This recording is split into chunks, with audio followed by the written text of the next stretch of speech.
તો આ તરફ તાલાલાના ધારાસભ્ય ભગવાન બારડે અનોખી પહેલ કરી શ્રાવણ માસ શરૂ થતા તાલાલા વિધાનસભા વિસ્તારમાંથી 5000 સિનિયર સિટીઝનોને યાત્રા કરાવશે।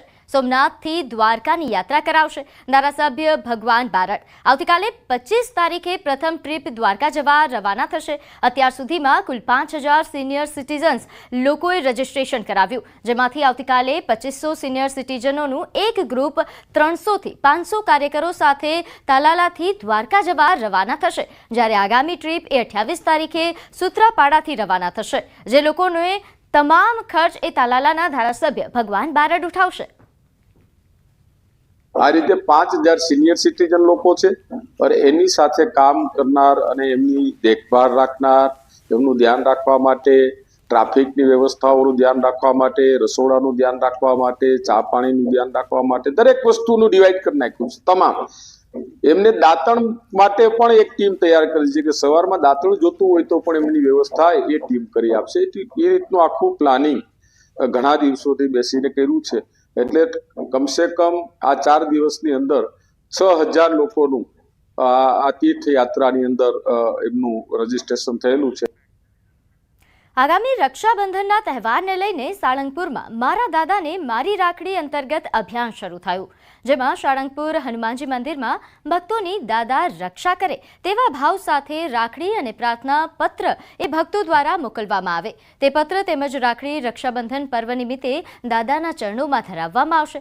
દર વર્ષે રક્ષાબંધન પર્વ પહેલા ખૂબ મોટી સંખ્યામાં ભક્તો અલગ અલગ પ્રકારની રાખડીઓ તેમજ પ્રાર્થના પત્ર મોકલતા હોય છે। તે જ રીતે આ વર્ષે પણ ભક્તો રાખડી અને પત્ર મોકલે તેવું સાળંગપુર હનુમાનજી મંદિરના સંતો દ્વારા ભક્તોને આહ્વાન કરવામાં આવ્યું છે। ભારત વર્ષની અંદર ઘણા બધા એવા બધા બહેનો છે કે શ્રી કષ્ટભંજન દેવ હનુમાનજી મહારાજને સ્વયં પોતાનો ભાઈ માને છે અને હજારો ને લાખો બહેનો પોતાના હસ્તે રાખડી એ હનુમાનજી મહારાજના દરબારમાં પહોંચાડતી હોય છે।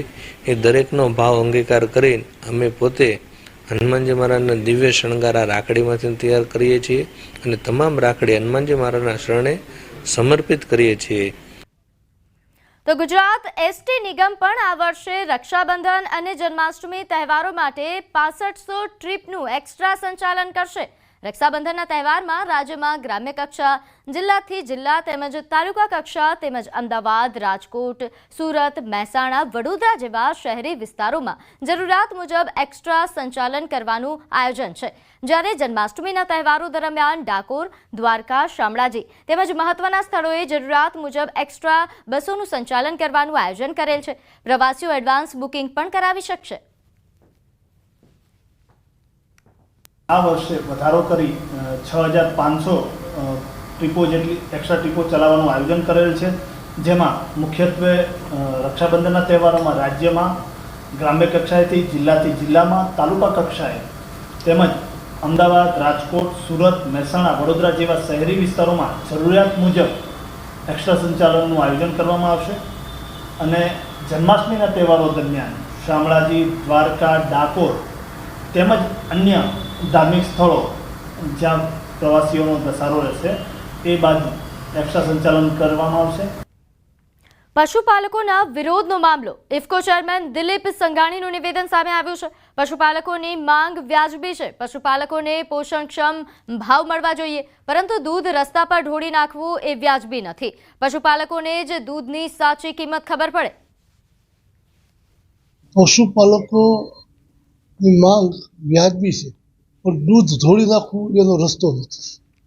કોઈ પણ કુદરતી જણસ દૂધ હોય કે કૃષિ ઉત્પાદન હોય એને રોડ પર વેડફી નાખવું, ઢોળી નાખવું એ યોગ્ય નથી। એને યોગ્ય શિક્ષણ પણ આપવું જોઈએ અને યોગ્ય ભાવ મળે, તમને પોસાય એવા ભાવ મળે। તો સુરતમાં કોંગ્રેસના ધારાસભ્ય તુષાર ચૌધરીનું મોટું નિવેદન સામે આવ્યું। તેમણે દિલીપ સંઘાણીના નિવેદન પર પ્રતિક્રિયા આપી, કહ્યું કે દિલીપ સંઘાણીએ ચિંતા કરવાની જરૂર નથી। દિલીપ સંઘાણી હાલ ભાજપથી નારાજ ચાલી રહ્યા છે। સહકારી ક્ષેત્રે દિલીપ સંઘાણીને ભાજપનું સમર્થન મળવું જોઈએ, તે નથી મળતું, ત્યારે માત્ર લાઇમલાઇટમાં આવવા માટે રાહુલ ગાંધી સામે આવા નિવેદનો આપે છે।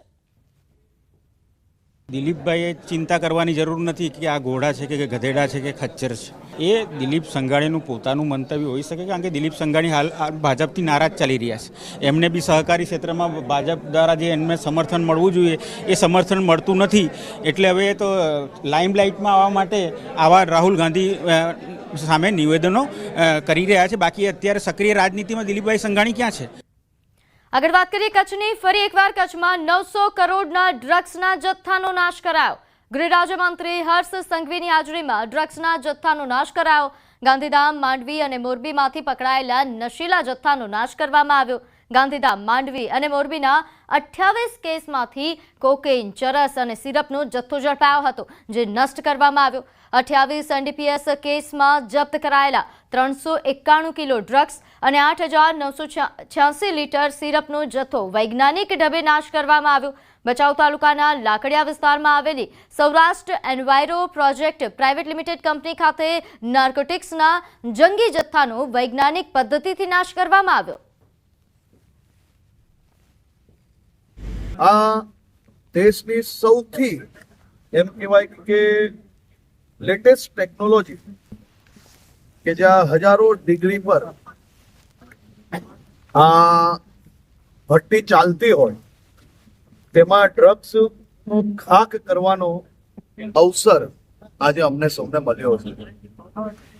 પૂના 900 કરોડ રૂપિયાનું ડ્રગ્સ આજે ખાક કરી. તો હવે વાત કરીએ સુરેન્દ્રનગરની. અહીં સાયલામાં વીજ વાયરની ચોરી સામે આવી છે. સુદામડાવાડી વિસ્તારમાં કેબલની ચોરી થઈ. તસ્કરો કેબલ ચોરી જતા વીજ પુરવઠો ખોરવાયો. વીજ પુરવઠો ખોરવાતા ખેડૂતો મુશ્કેલીમાં મુકાયા. ખેડૂતોની ફરિયાદ આધારે પોલીસે હાલ તપાસ શરૂ કરી છે. તો વીજ પુરવઠો ખોરવાતા ખેડૂતો મુશ્કેલીમાં મુકાયા છે. નોંધનીય છે કે આ કેબલ ચોરીની ઘટનાઓ છેલ્લા ઘણા સમયથી વધી રહી છે અને ત્યારે ફરી એકવાર કેબલ ચોરી થતા અહીં વીજ પુરવઠો ખોરવાયો હતો. સાયલામાં વીજ વાયરના ચોરીની ઘટના છે.